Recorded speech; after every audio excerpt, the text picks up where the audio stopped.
Assalamu alaikum students. Today we are going to start lecture number 5 which is about introduction to sets. Previous lecture में students आपने क्या किया था, exercise number 1D के कुछ questions attempt किए थे, लेकिन रिमेनिंग क्वेश्चंस कुछ पार्ट्स उसके रह गए थे जो कि हम अभी करेंगे शुरू उसको. ठीक है. Exercise number 1D question number 4, list equivalent sets. Equivalent का मतलब होता है कि same number of elements in a set. मतलब हमारे पास 2 सेट्स मौजूद हैं. ठीक है. कोई से 2 सेट हैं ए एंड बी. ठीक है.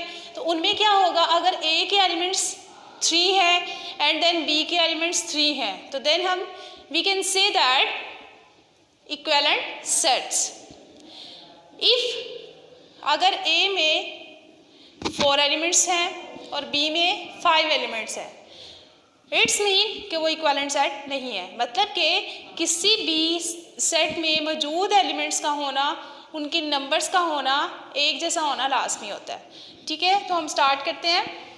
कुछ पार्ट्स मैं यहाँ पे आपको शो करूँगी और जो रिमेनिंग पार्ट्स हैं वो आपने इसी मेथोडोलॉजी से उसको सॉल्व करना है. Okay students. पार्ट नंबर 2 है, सी हमारे पास सेट है जिसमें इसके एलिमेंट्स हैं CAR. ओके. एंड डी में है क्या है ARCS.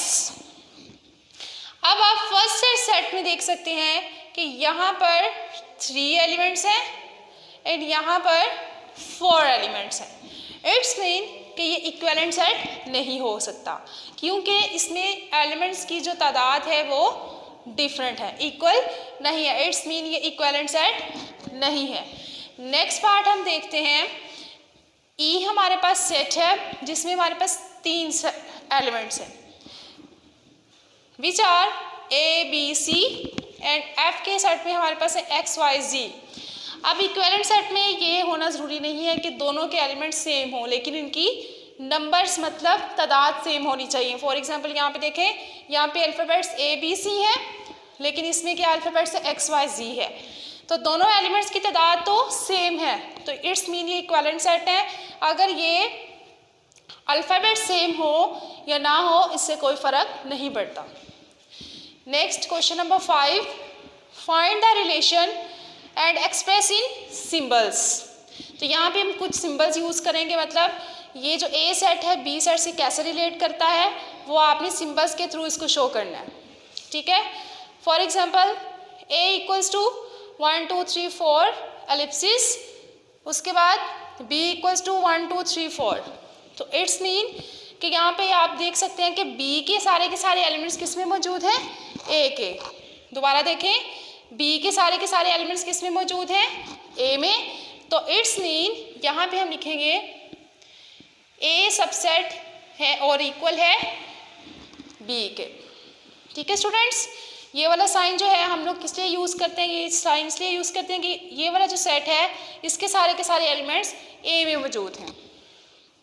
Next, A equals to PAR and B equal to RPA. अगर आप गौर करें कि A में जो एलिमेंट्स हैं वो B के एलिमेंट्स से सेम है, मतलब इक्वल हैं, तो इक्वल के लिए हम क्या साइन यूज़ करेंगे, ये वाला.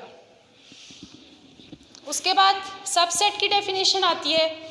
If each element of set A is also an element of set B, then A is a subset of B. दोबारा रिपीट करते हैं कि अगर हर एक एलिमेंट जो है वो सेट A का सेट B में मौजूद है तो हम क्या कहेंगे, set A is subset of set B. For example ये हमारे पास 2 सेट हैं A एंड B, तो A के सारे एलिमेंट्स B में मौजूद है, मतलब A के क्या है 4 5 6 एंड B में क्या है 1 से लेकर 9 तक काउंटिंग है, मतलब A के सारे एलिमेंट्स B में आ रहे हैं. तो इट्स मीन आप क्या कह सकते हैं, A is a subset of B. ठीक है. अब ये जो नीचे लाइन लगी हुई है किसको शो कर रही है, मतलब इसको शो करिए कि इसके सारे एलिमेंट्स इसके एलिमेंट्स के इक्वल हैं, मतलब 4 5 6 इसमें भी है और 4 5 6 इसमें भी है. नेक्स्ट स्टूडेंट्स हम स्टार्ट करते हैं सेकेंड डेफिनेशन, प्रॉपर सबसेट.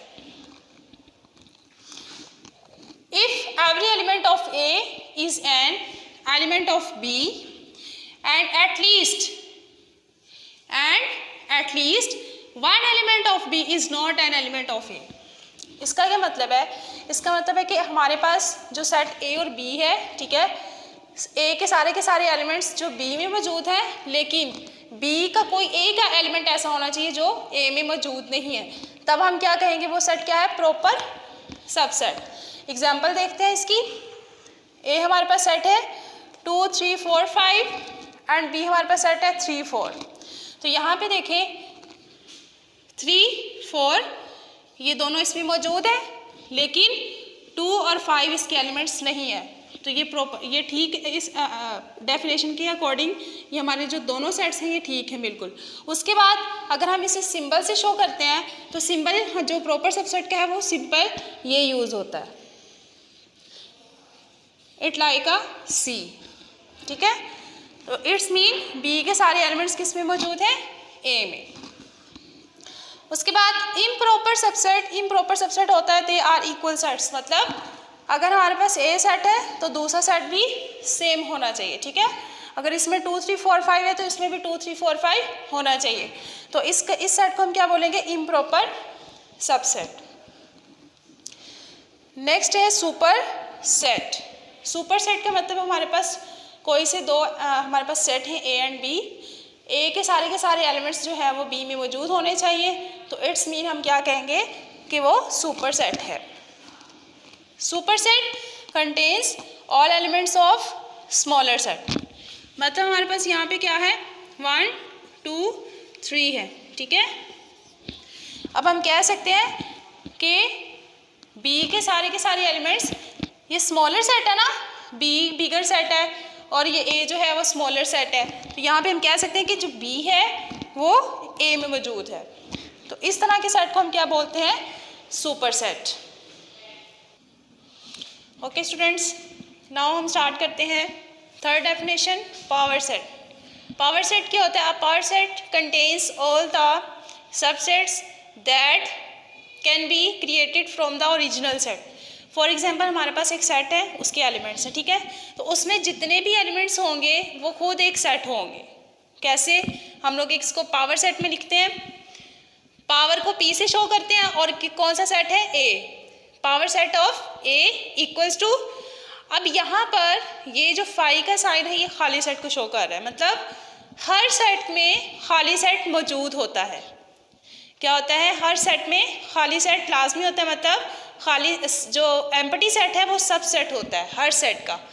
अब सबसे पहले हम लिखेंगे सबसेट, फिर 1 जो है वो एक सेट है, 2 जो है वो एक अपना एक सेट है, 3 जो है वो सेट है। उसके बाद ये एक दूसरे से रिलेट करेंगे, 1 और 2 एक सेट बनेगा, 2 और 3 का एक सेट बनेगा, और लास्ट वन क्या होगा? ये बिगर सेट बनेगा, मतलब ये जितने भी हमारे पास ये पावर सेट है ये मिलके क्या बनाते हैं? एक बिगर सेट बनाते हैं, और बिगर सेट मिलके क्या बनाता है? एक पावर सेट बनाता है, ठीक है।